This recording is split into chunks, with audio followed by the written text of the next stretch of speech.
존경하는 국민 여러분, 존경하는 국회 이준영 부의장님, 그리고 선배 동료 의원 여러분, 이낙연 국무총리를 비롯한 국무위원 여러분, 부산 진구월 출신의 자유한국당 이현성 의원입니다. 아마 제 헤어스타일이 달라서 잘 몰라보시는 분도 있겠습니다만은 제가 삭발한 이유는 야당 의원으로서 조국 법무부 장관 임명에 대한 강력한 반대 의사를 표현하는 수단으로 머리를 삭발을 했습니다. 국민 여러분 이해해 주시기 바라겠습니다. 지금 우리 대한민국의 주요 국가 의제들이 탈법과 편법, 특혜의 온상이자 초론한볼 위선 조국 일가라는 거대한 블랙홀에 빠져들고 있습니다. 문재인 정권 2년 반 동안 소득주도 성장, 최저임금 급 인상, 획일적인 주 52시간 근무제가 경제 위기를 초래했고, 미국과 중국 간의 무역 분쟁, 일본의 경제 보복 등 대외 여건마저 최악인 상황에서 문재인 정부는 기업은 침몰하는데 경제는 버려지고 잊혀진 자식이라는 한 기업인의 쓴소리를 기로한 채 조국 일가 지키기에만 여념이었고, 그 와중에 우리 국가 경제의 성장 동력은 서서히 꺼져가고 있습니다. 국무총리 나와 주십시오.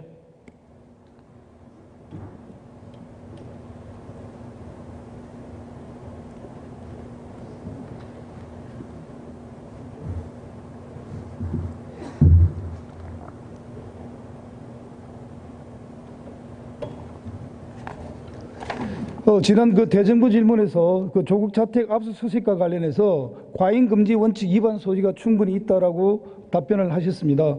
그 당시 검찰은 오전 9시쯤 자택으로 갔지만 부인의 요청에 따라서 변호사 3명이 도착한 후에 영장 집행에 들어갔다고 합니다. 어떤 점에서 과잉 금지 원칙 위반 소지가 있었다고 생각하셨습니까? 네, 형사소송법 123조에 따르면 가택을 압수수색할 경우에는 주거주, 저희는 가장으로 일단 해석합니다만 주거주 등이 참여하게 해야 한다라고 되어 있습니다. 그런데 그 상태가 주거주가 참여한 상태였는가에 대해서는 의문의 여지가 있습니다. 그리고 저는 검찰로부터 보고받거나 그러지 않았기 때문에 보도를 중심으로 봤습니다만 어찌되었건 그 집 안이건 또는 집 앞이건 간에 11시간이라는 시간이 걸렸고 식사를 배달받고 중간에 또 영장이 추가됐다는 보도도 있었는데 확인하지는 못했습니다.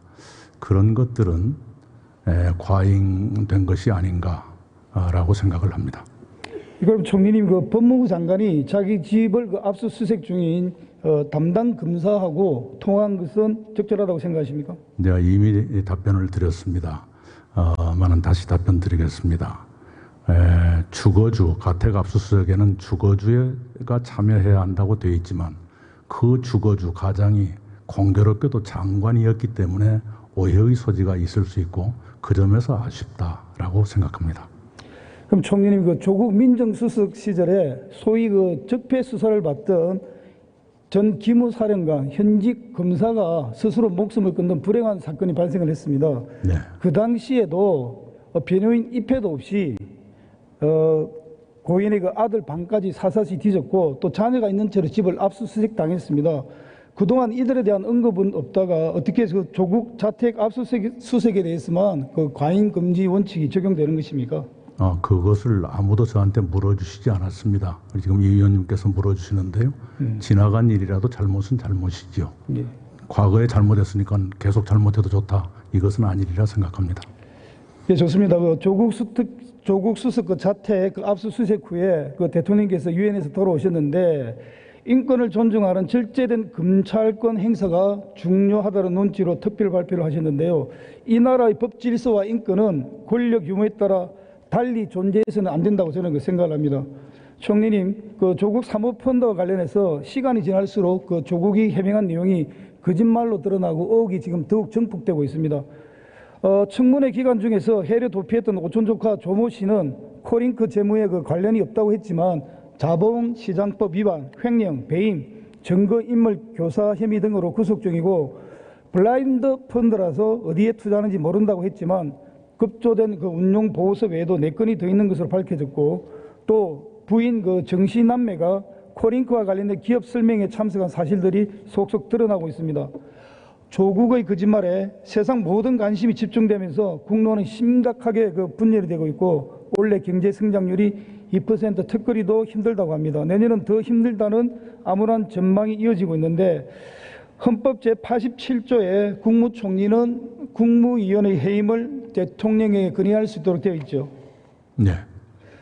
그동안 역대 정부에서 총리가 장관 해임을 건의해서 해임된 사례가 몇 번이나 있는지 혹시 알고 계십니까? 제가 조사를 해보지 못했습니다. 두 분이 있습니다. 그 사유가 모두 부적절한 은행 때문인데요. 고건 전 총리 시절에 최낙정 전 장관, 그 다음에 정홍원 전 총리 시절에 윤진숙 전 장관 등이 모두 부적절한 은행 때문에 해임 건의를 받고 해임이 되었습니다. 실제로. 그래서 현재 논란이 되고 있는 조국 씨의 자녀 특혜 문제라든지 재산 문제들이 역대 정부에서 해임된 장관들의 부적절한 은행보다도 경미하다고 보십니까? 예, 우선은 그런 의원님께서 제기하신 문제들이 조사되고 있기 때문에 사실관계에 대해서는 제가 뭐라 말씀드릴 자료가 없습니다. 그 조사 결과가 빨리 나와서 진실이 가려지기를 바라고요. 해임 건의 문제는 진실이 가려지는 것을 조금 볼 필요가 있다 생각합니다. 저는 요란하게 총리의 역할을 수행하기보다는 훗날 그 시점에 이낙연이가 무슨 일을 했구나 하는 것을 국민이 아실 수 있다면 다행이라 생각합니다. 진실이 가려진다면 총리께서 결단을 내려서 대통령께 법무장의 해임을 건의하실 용의는 있지요. 거듭 말씀드리지만 훗날 저의 역할이 무엇이었던가 하는 것이 자연스럽게 알 수 있게 되리라 생각합니다. 네, 총리 수고하셨으면 들어가시고 경제부총리 나와주십시오.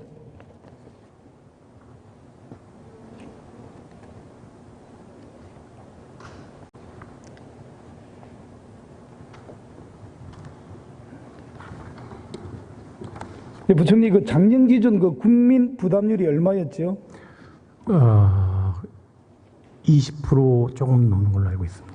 예, 26.8%로 전년 대비 1.4%포인트나 올랐는데 이는 최근 10년간의 가장 높은 상승폭입니다. 조만간 고용보험이나 건강보험 인상 계획이 있습니까? 그건 연간으로 결정되는 수준으로 통상적으로 결정이 되고 있습니다.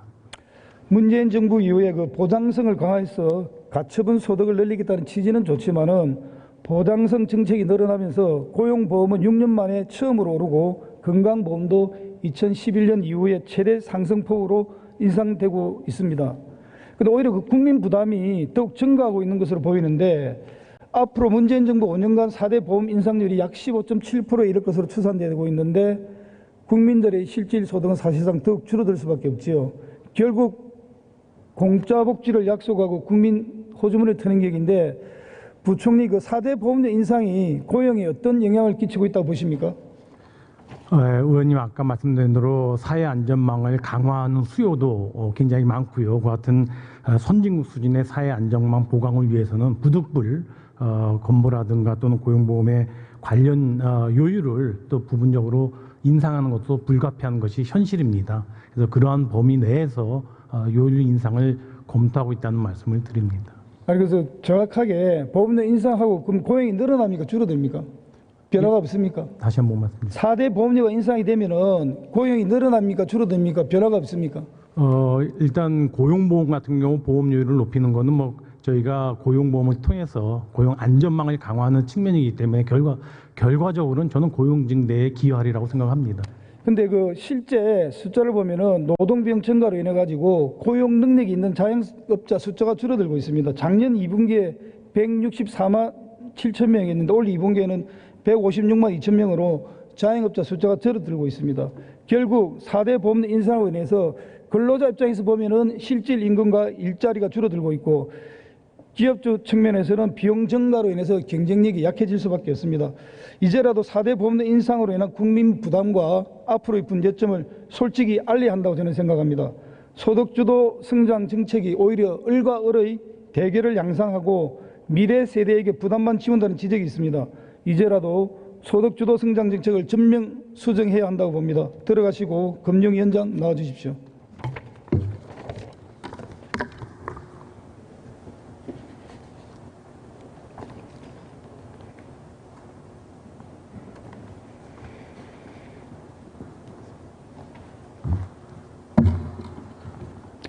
예, 그 최근 DLS, DLF 원금 손실 문제가 불거지고 있습니다. 신뢰도가 가장 높은 금융기관이 어디입니까? 아무래도 은행이 그렇죠. 제1금융권 은행이죠. 네. 그럼에도 불구하고 이번 사태는 은행이 판매한 금리 연계 파생 상품에서 문제가 발생했다는 점에서 은행의 신뢰도는 완전히 잃게 되었습니다. 어떻게 생각하십니까? 네, 그 점 저도 안타깝게 생각하고 있습니다.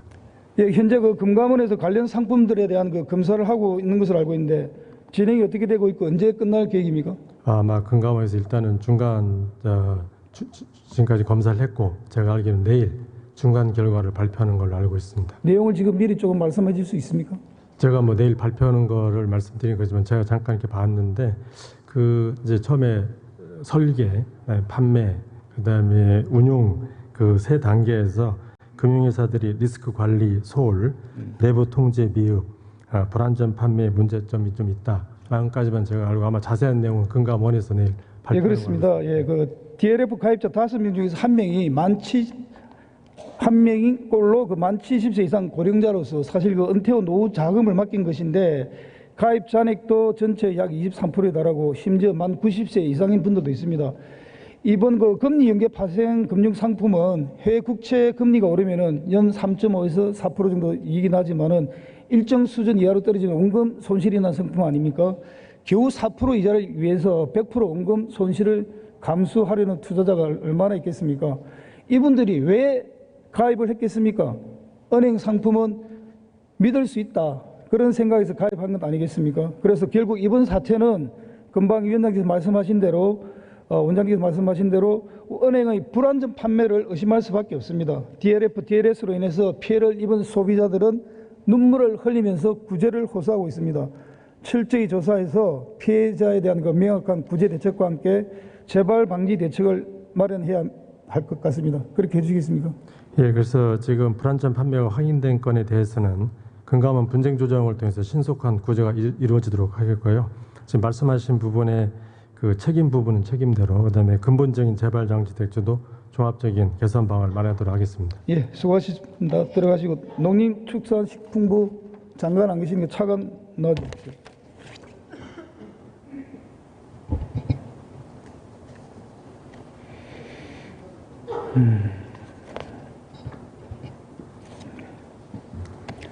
그 지난 9월 17일 아프리카 돼지 열병이 최초 발병한 지 열흘이 지났는데 감염 경로가 지금 파악되었습니까?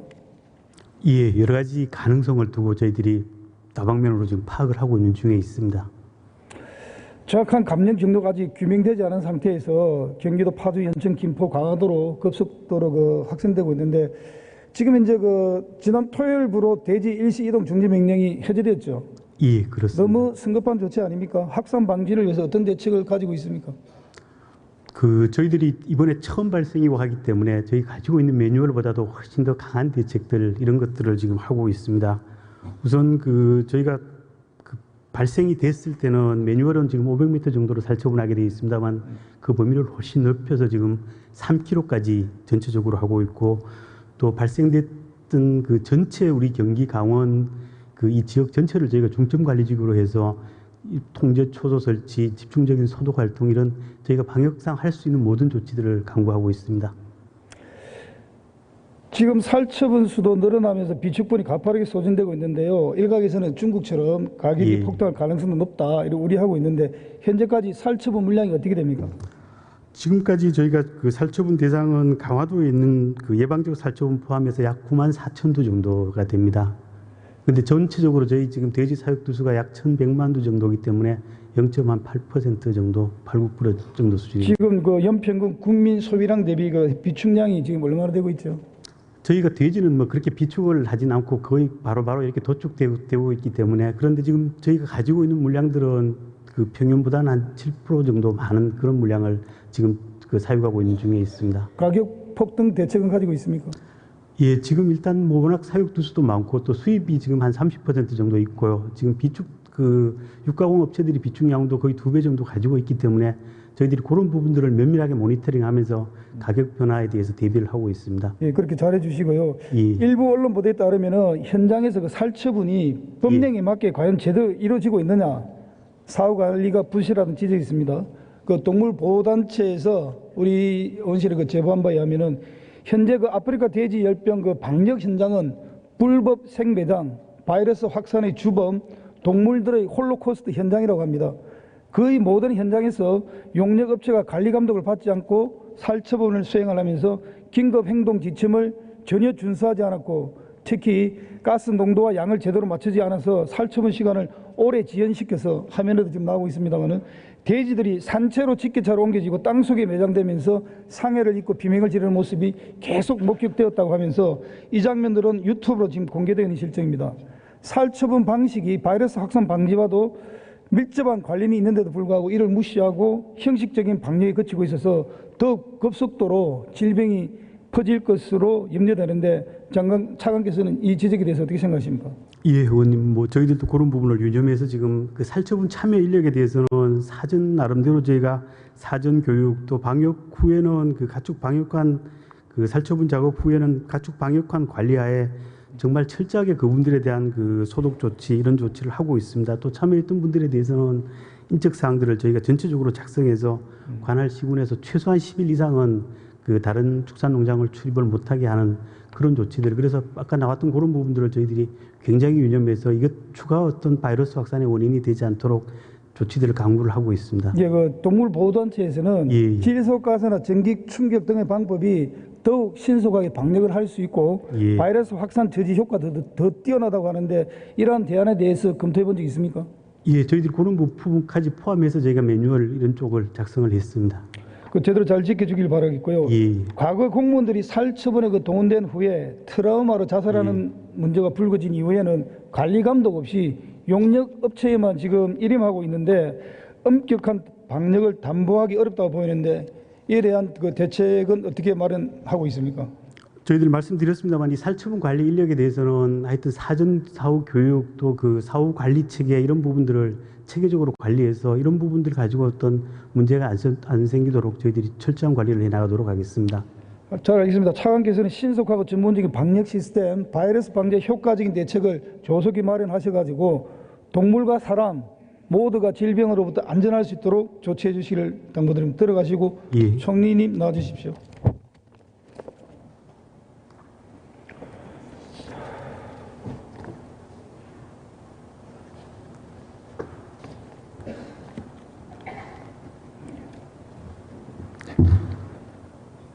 총리님, 그 김해 신공항 건설 사업이 국책 사업이죠. 네, 2016년도에 그 확정이 됐죠. 네.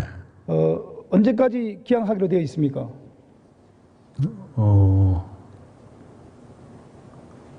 그건 제가 암기하지 못하고 있습니다. 2026년까지입니다. 당초 네, 계획은. 네.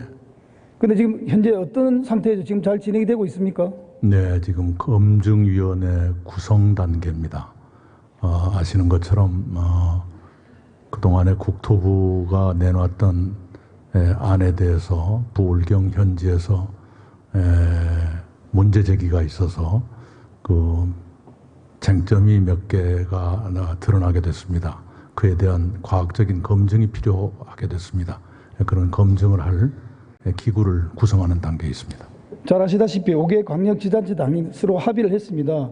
대통령 선거 거치고 지방선거를 거치면서 정권이 바뀌자 부울경 단체장들이 부적합을 제기해가지고 사실상 중단 상태인데, 정권이 바뀔 때마다 대형 국책 사업이 표를 하게 되면 국민은 과연 누구를 믿겠습니까?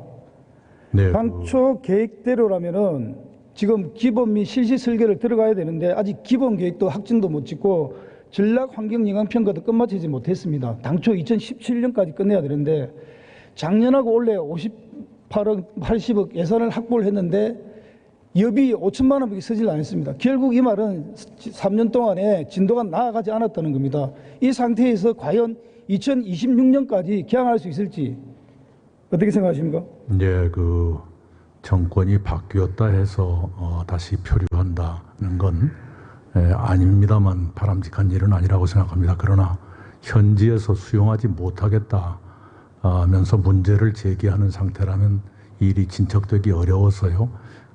의원님의 걱정하시는 충정을 잘 헤아려서 검증을 최대한 빨리 마치고 일이 순조롭게 진행되도록 노력하겠습니다. 아까 인천의 그 모 의원께서 동남권 신공항 건설이 그 신속히 건설하는 게 필요하다고 말씀을 하셨고, 지금 현재 그 김해 공항에 중장거리 노선이 없어가지고 인천을 이용하는 동남권 승객들의 기회비용이 1,800억 이상이 됩니다. 신공항 건설이 늦어지면 늦어질수록 그 피해는 고스란히 영남권 주민들이 돌아갈 것인데, 영남권 주민들의 항공 편익을 생각한다면 한시라도 빨리 김해 신공항이든 가덕 신공항이든 빨리 건설돼야 할 거라고 저는 그 생각을 합니다. 네, 검증을 최단 시일 내에 마치도록 노력하겠습니다. 그 언제까지 마쳐야 되겠습니까? 마냥 기다릴 수 있습니까? 시한을 정해놓고 있지는 않습니다. 그러나 그렇게 길게 가지는 않을 수도 있겠다고 일단 기대를 합니다. 일각에서는 내년 총선을 겨냥해서 신공항 건설 사업을 정치적으로 활용하려는 게 아니냐, 그런 견해가 있는데 총리 생각 어떻습니까? 그렇게 안 될 겁니다. 우선 검증이 나온다고 해서 그 대안의 부지가 확정되는 것은 아니니까요. 네. 기술적 판단, 정책적 판단 어디에 중점을 두고 계십니까? 이번에는 기술적 판단에 중점이 있습니다. 국토부와 부울경 검증단의 합의를 보면 안전, 소음, 확장성, 관문공항으로서의 기능 등등으로 예시되어 있습니다. 거기에 집중해서 검증하겠습니다. 국토부 장관은 그 재검증 과정에서 김해 신공항 외의 다른 입지는 검토하지 않는다고 밝힌 바 있습니다. 국토부 장관의 발언대로 김해 신공항 외에 별도의 입지는 검토하고 있지 않습니까? 검증 단계에서는 대안까지 가는 것은 검증위원회의 역할이 아닙니다. 예, 잘 알겠습니다. 감사합니다. 들어가십시오.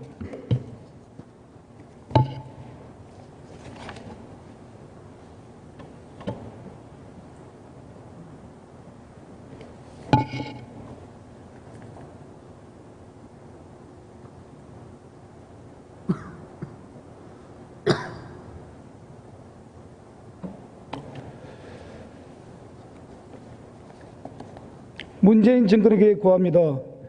이제라도 정부는 경제가 엉망이다, 먹고 살기 힘들다는 국민의 목소리를 들으십시오. 민심은 천심입니다. 민심을 거역하지 마십시오.